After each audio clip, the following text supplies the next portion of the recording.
Come tipo di pesca che noi facciamo per ora sono delle rete da monofilo, diciamo i lacciareggi, che usciamo la mattina alle 3, dunque un'ora per andare sul luogo di pesca.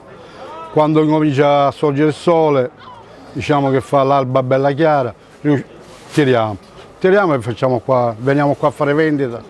Rispetto al pesce, diciamo, di pregio o la cipolla o l'ombrina, diciamo che rimane sempre.